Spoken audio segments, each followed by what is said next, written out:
সন্ধ্যাবেলা হলেই সবার তো কিছু না কিছু খেতে নিশ্চয়ই ইচ্ছা করে, আমারও ইচ্ছা করে। কিন্তু সামনেই পেলাম হচ্ছে ফুচকা। তো ফুচকা পেয়ে সাথে সাথে নিয়ে চলে এলাম, আর ক্যামেরা অন করার সুযোগ পেলাম না। তো দেখো হিংলুবাবু কীরকম দাঁড়িয়ে আছে ফুচকা খাবে বলে। ও কিন্তু আলুটা খায় না, ফুচকার যে মানে ফুচকাটা যেটা আছে লুচিটা সেটাও খায়। যাই হোক, আমি শাশুড়ির জন্য নিয়ে গেলাম একটুখানি, 20 টাকার এনেছিলাম। তো মাকে বললাম তুমি নিয়ে নাও তোমার মতো।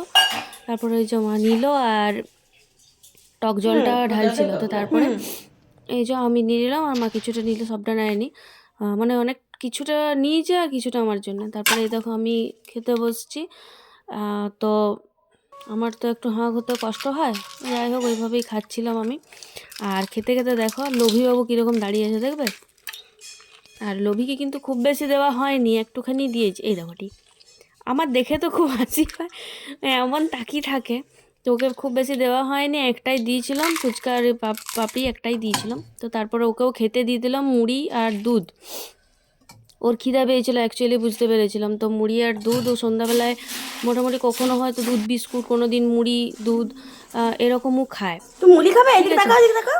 তো সেই কারণে আর কোনো দিন ভাতও খেয়ে নেই, তো আজকে একটুখানি মুড়ি দিলাম, রোজ রোজ একই খাবার দিই না। তো এই যে মুড়ি দুধ মুড়ি ও খাচ্ছে। আর তারপরে দেখি আমার এত বাসন হয়ে গেছে, পুরো একদম জমে গেছে সিলিংটা বাসনে। তো এগুলো তো ধুয়ে পরিষ্কার করতে হবে। তাই আর দেরি না করে বাসনগুলো সব মেজে পরিষ্কার করে নিলাম। তারপরে দেখো পুরো পরিষ্কার করলাম, তারপর রান্নাঘর পরিষ্কার করলাম।